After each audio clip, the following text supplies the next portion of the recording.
Hello everyone, I'm Neha Rathod, assistant professor in geography. आज हम जलवायु के बारे में पढ़ेंगे।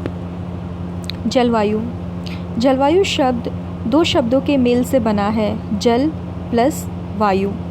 जल का अर्थ वर्षण से है और वायु का अर्थ पवन से, अर्थात वर्षण व पवन से ही किसी स्थान की जलवायु प्रभावित होती है। इंग्लिश में क्लाइमेट शब्द लैटिन भाषा के क्लाइमा शब्द से बना है, जिसका अर्थ पृथ्वी के झुकाव से है। जलवायु मुख्यतः अक्षांश पर निर्भर करती है। जलवायु, इसकी परिभाषा है किसी भी स्थान की वायुमंडलीय दशाओं में क्या आएगा? तापमान, आर्द्रता, वर्षा आदि के दीर्घकालीन योग को जलवायु कहते हैं। इसके बाद मौसम क्या होता है? किसी भी स्थान की वायुमंडलीय दशाओं अर्थात तापमान, आर्द्रता, वर्षा आदि के अल्पकालिक योग को क्या कहते हैं? मौसम कहते हैं। नेक्स्ट, जलवायु व मौसम में अंतर। किसी भी स्थान की वायुमंडलीय दशाओं के दीर्घकालीन योग को जलवायु कहते हैं और किसी भी स्थान की वायुमंडलीय दशाओं के अल्पकालिक योग को मौसम कहते हैं। जलवायु यह विस्तृत क्षेत्र को प्रभावित करती है, जबकि मौसम यह एक छोटे क्षेत्र को प्रभावित करता है। जलवायु एक लंबे समय लगभग 30 वर्ष से अधिक एक जैसी रहती है। मौसम प्राय एक दिन में कई बार बदलता है। भारत की जलवायु को मुख्यतः मानसूनी जलवायु कहा जाता है।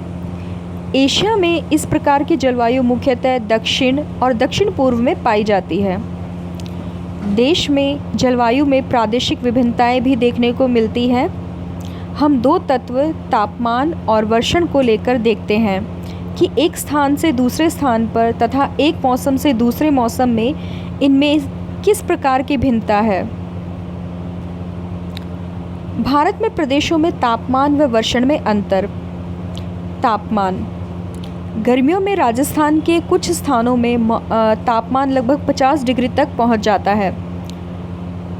उसी समय जम्मू कश्मीर के पहलगांव में तापमान 20 डिग्री रहता है। सर्दियों की रात में जम्मू कश्मीर में द्रास का तापमान -45 डिग्री सेल्सियस होता है, जबकि तिरुवनंतपुरम में यह 22 डिग्री सेल्सियस होता है। वर्षण, हिमालय में वर्षण हिम के रूप में होता है। इस प्रकार मेघालय में 400 सेंटीमीटर वर्षा होती है, जबकि लद्दाख व पश्चिमी राजस्थान में यह 10 सेंटीमीटर होती है। इस प्रकार तमिलनाडु तट पर अधिकतर वर्षा अक्टूबर व नवंबर में होती है। नेक्स्ट, जलवायु को नियंत्रित करने वाले कारक। अक्षांश, ऊंचाई, वायुदाब एवं पवन तंत्र, समुद्र तट से दूरी, महासागरीय धाराएं, उच्चावच लक्षण।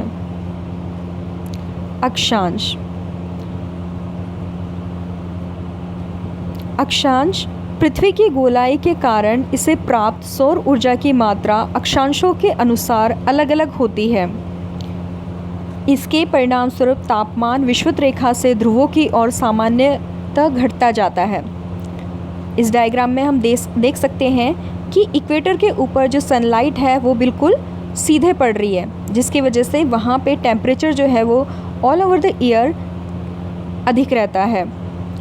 जैसे जैसे हम इक्वेटर से पोल्स की तरफ जाते हैं, वैसे वैसे जो सन की रेज़ जो है उनके पड़ने का एंगल जो होता है वो क्या होता जाता है? डिक्रीज़ होता जाता है, और उसी अकॉर्डिंग जो सन रेज़ हैं ये इनकी मात्रा भी घटती जाती है ध्रुवों की ओर, तो जिसकी वजह से वहाँ पे तापमान भी बहुत कम पाया जाता है। ठीक है। नेक्स्ट, ऊंचाई। जब कोई व्यक्ति पृथ्वी की सतह से ऊंचाई की ओर जाता है तब वायुमंडल की सघनता कम हो जाती है तथा तापमान घट जाता है। इसीलिए पहाड़ियाँ गर्मी के मौसम में भी ठंडी होती हैं। ऊंचाई को हम देख सकते हैं कि ऊंचाई बढ़ने के साथ साथ टेम्परेचर जो है वो क्या होता है, घटता जाता है। दोनों के बीच में विपरीत संबंध पाया जाता है, मतलब दोनों के बीच में कैसा संबंध है, इन्वर्स रिलेशनशिप है कि एक घटेगा तो दूसरा बढ़ेगा। वायुदाब एवं पवन तंत्र। वायुदाब एवं पवन तंत्र उस स्थान के अक्षांश तथा ऊंचाई पर निर्भर करता है। इस प्रकार यह तापमान एवं वर्षा के वितरण को भी प्रभावित करता है।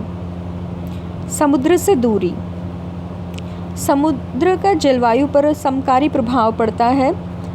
जैसे जैसे समुद्र से दूरी बढ़ती जाती है यह प्रभाव कम होता जाता है। इसलिए जो क्षेत्र समुद्र के पास में होता है वहाँ पे महासागरीय जलवायु पाई जाती है, और जैसे जैसे महासागर से दूर जाते हैं वैसे ही महाद्वीपीय जलवायु पाई जाती है। महासागरीय धाराएं। महासागरीय धाराएं समुद्र से तट की ओर चलने वाली हवाओं के साथ तटीय क्षेत्रों की जलवायु को प्रभावित करती हैं। उदाहरण के लिए कोई भी तटीय क्षेत्र जहां गर्म व ठंडी जलधाराएं बहती हैं और वायु की दिशा समुद्र से तट की ओर हो, तब वह तट गर्म व ठंडा हो जाएगा। उच्चावच लक्षण। ऊंचे पर्वत ठंडी व गर्म जलवायु को अवरोधित करते हैं। यदि उनकी ऊंचाई इतनी हो कि वे वर्षा लाने वाली वायु के रास्तों को रोकने में सक्षम होते हैं तो ये वर्षा का कारण भी बनते हैं। पर्वत के पवन विमुखी ढाल पर अपेक्षाकृत सूखे रहते हैं। धन्यवाद।